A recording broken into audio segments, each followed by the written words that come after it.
음주운전자에 대한 처벌을 대폭 강화한 일명 윤창호법이 시행된 지 1년이 넘었지만 음주 사고는 여전히 끊이질 않고 있습니다. 올해는 작년 같은 시기보다 무려 13%나 증가한 하루 평균 50건의 음주교통사고가 발생하고 있습니다. 2020년 대한민국에서는 매일 한 명의 소중한 목숨이 음주운전 때문에 희생되는데요. 지난 9월 온 국민을 분노케 한 사고들이 있었죠. 치킨 배달을 하던 오토바이를 역주행 차량이 들이받아 성실했던 50대 가장이 사망하는가 하면 대낮에 인도를 침범한 차량 때문에 꽃을 채 피우지도 못한 6살 아이가 목숨을 잃기도 했습니다. 이 안타까운 사고 모두 운전자의 음주가 원인이었는데요. 도로 위의 살인 행위, 음주운전 사고를 집중 취재했습니다.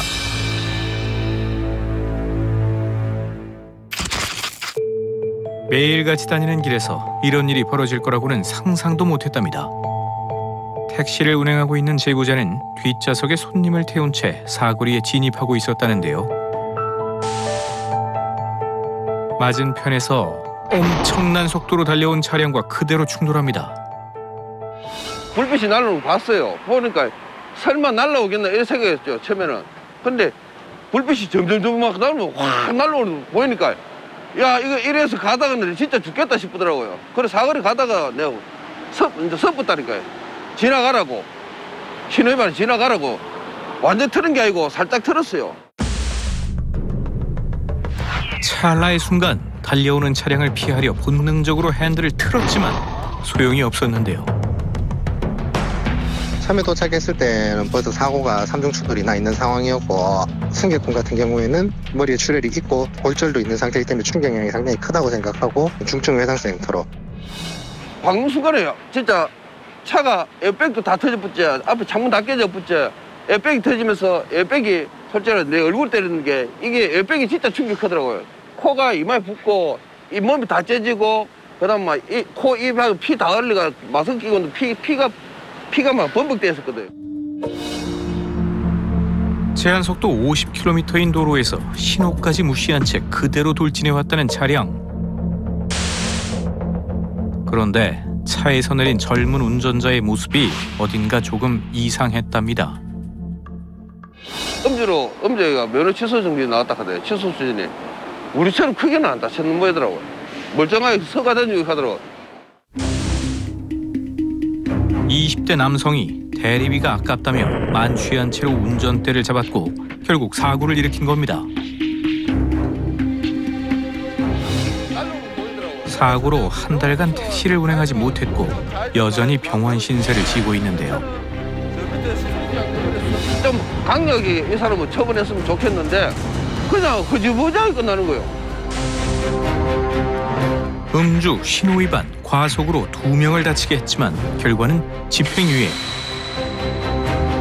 사고는 처리됐지만 억울한 마음은 가시질 않습니다.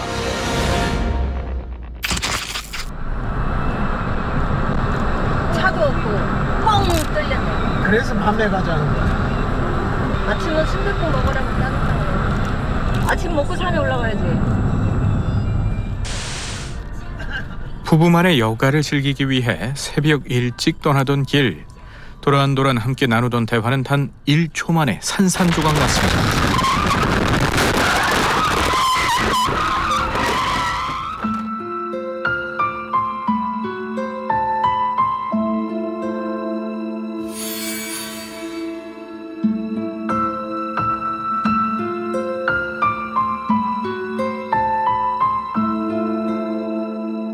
부모님이 왜 그런 사고를 당한 건지 여전히 현실을 받아들일 수 없는 아들.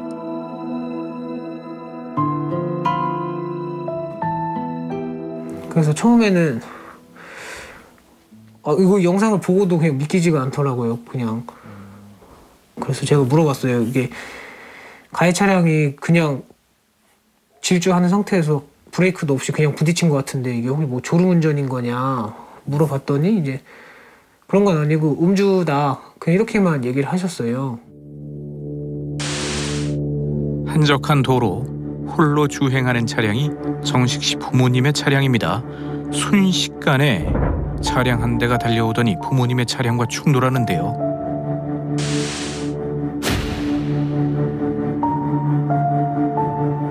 가해 차량은 속도를 늦추나 싶더니 그대로 사라져버립니다.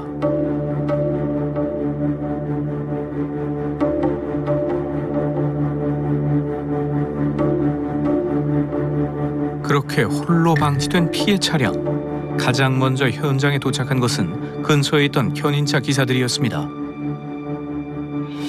한 분은 의식이 없었고 한 분은 계속 신음소리 내셨고 어머니가 의식이 없으셨고요. 아버님은 신음소리만 계속 내셨고 차량인데 반이 없다고 보시면 돼요. 뒤에가. 당시 가해 차량의 속도는 무려 시속 190km. 무방비로 부딪힌 상황이었기에 사고는 처참했습니다. 조수석에 있던 어머니는 사망하고 아버지는 하반신 마비 판정을 받았습니다.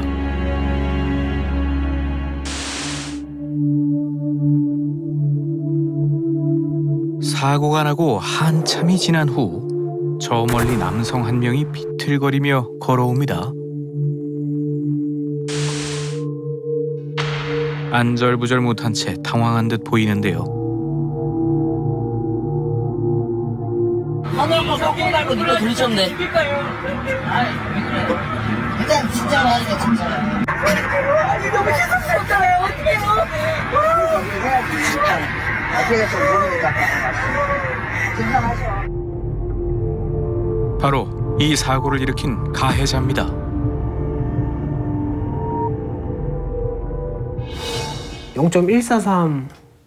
(0.143이라고) 들었거든요. 면허 취소 수치 이상인 거죠. 운전을 하는 것만이 아니라 아예 진짜 인사불성 상태인 거죠. 자기 몸도 제대로 못 가누는 상태에서.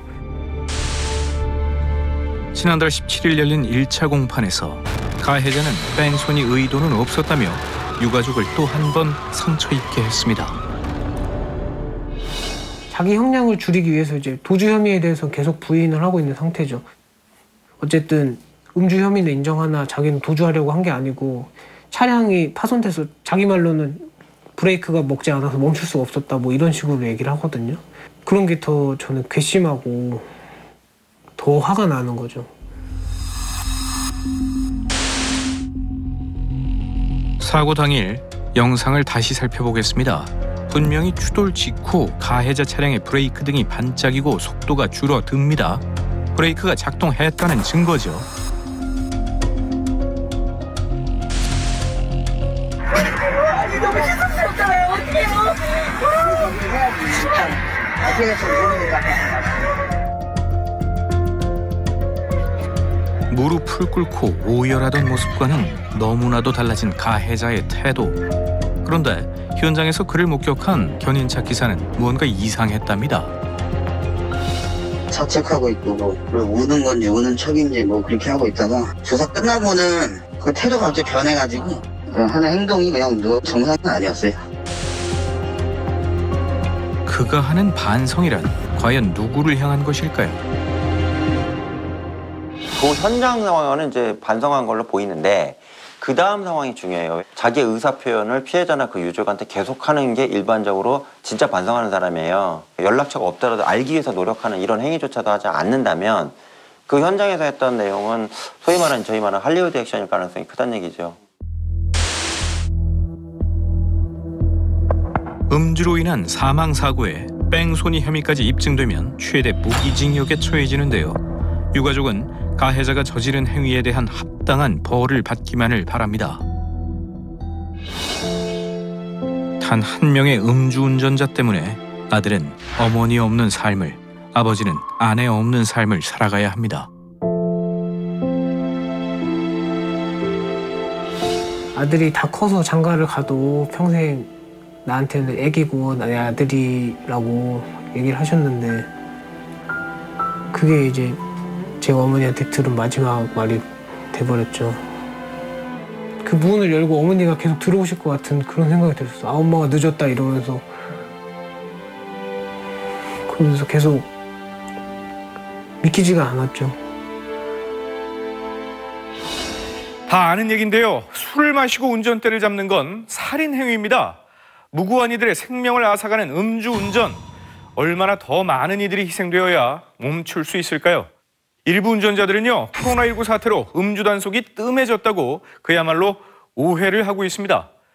자, 근데 과연 이게 단속의 문제일까요? 근본적인 문제는요, 운전자의 잘못된 인식입니다. 음주운전을 단 한 번이라도 하게 되면 습관적으로 또 하게 된다는 걸 정말 모르는 걸까요? 한 남성이 횡단보도를 건넙니다. 끝에 다다랐을 즈음 승합차 한 대가 빠르게 다가와 충격하는데요.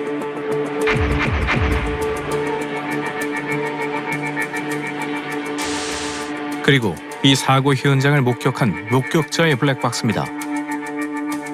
횡단보도에서 치인 충격에 반대편 차로까지 튕겨나와 쓰러져 있는 피해자. 그런데 한 남성이 피해자의 목 부분을 잡고 들어 올리려다 떨어뜨립니다.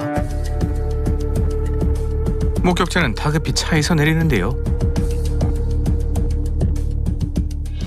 아마 그때 당시 무릎 높이 한 허벅지 정도 높이에서 왼땅 콘크리트 바닥에 내동댕이 쳐가지고 아마 충격이 컸을 것 같은데, 그래가지고 놀래가지고 피해자 봤을 때 머리에도 피가 철철 흐르는 상태고, 그리고 입안에 이빨도 다 깨져 있는 상태여서 그래서 무슨 일인지 몰라가지고 일단 신고해달라 소리를 쳤는데, 그분은 옆에서 혼잣말 하면서 횡설수설하면서 아무 들은 척도 안 하고.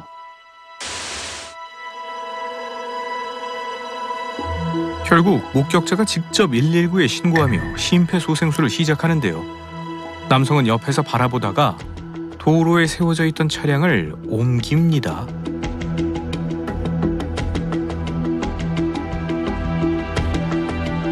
그렇게 시간이 한참 흐른 뒤에야 다시 모습을 드러낸 남성.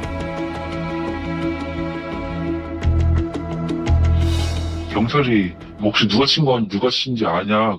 제가 쳤어요. 이러는 거예요. 그래서 저도 깜짝 놀라가지고 저랑 같이 있던 사람이 목격자인 줄 알았는데 가해자였던 거예요.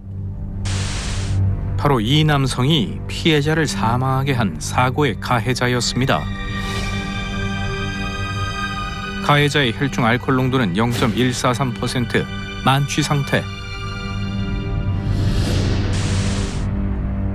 피해자에게 제대로 된 구호 조치도 하지 않았으며 의식 없는 피해자를 들어 올리려다 머리에 큰 충격을 가하기도 했는데요.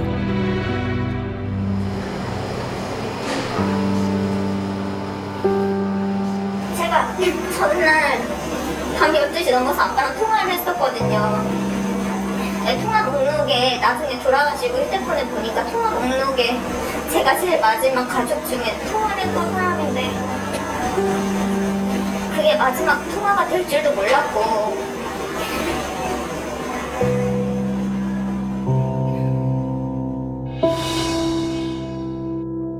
아무런 준비 없이 맞게 된 아버지와의 이별.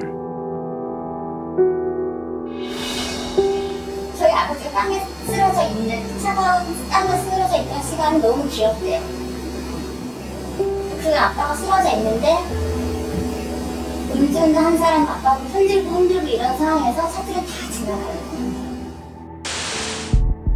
유가족이 돌아가신 아버지를 위해 할 수 있는 건 가해자가 정당한 처벌을 받게 하는 것. 그런데 경찰서에 도착한 후 가해자의 증언이 달라졌답니다. 난 사람을 친 적이 없다. 그냥 어떤 검은 물체가 나를 쳤다. 이렇게 말을 하더래요. 그래서 똑바로 말해라. 어떤 건지 말했더니 말이 안 통하고 졸리다고 자러 갔대요. 너무나 뻔뻔한 가해자의 태도. 경찰 조사 과정에서 더욱 충격적인 사실이 드러났습니다.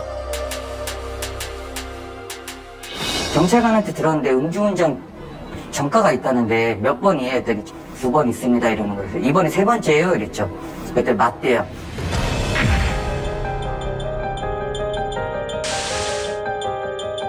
(2002년) (2007년) 이미 2번의 음주 전과가 있고 벌금과 집행유예 처분을 받았는데요. 그리고 결국 사망사고까지 일으킨 겁니다. 유가족은 법원의 판단만을 믿고 기다렸다는데요. 그런데 4년 받았어요. 4년을 선고하는 거예요? 4년을. 그래서 요즘에 잘못 들었나 했죠.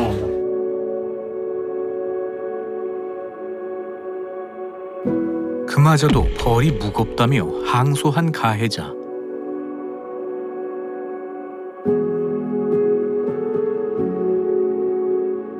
그렇다고 뭘 얻고 싶어서 그러는 게 아니에요. 지금부터라도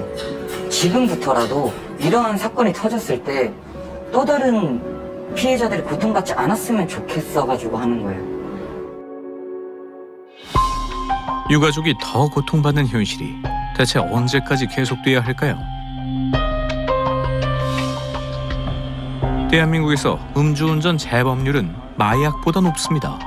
올해는 특히 작년보다 음주운전 재범률이 두드러지게 상승했는데요. 마치 중독된 것처럼 그저 습관처럼 술을 마시고 운전대를 잡는 겁니다. 음주 사고를 줄이기 위해 경찰은 음주 특별 단속을 실시하는 등 단속을 더욱 강화하고 있는데요. 경찰청은 상습 음주운전자의 면허 재취 등 요건을 까다롭게 하는 방안을 마련하겠다고 밝히기도 했습니다. 음주운전으로 소중한 사람을 잃은 유가족에게 시간은 결코 약이 되질 않습니다. 음주운전이 살인행위임을 운전자 스스로 깨닫기만 해도 사고를 막을 수 있는데요. 더 이상의 안타까운 사고가 없기를 간절히 바랍니다.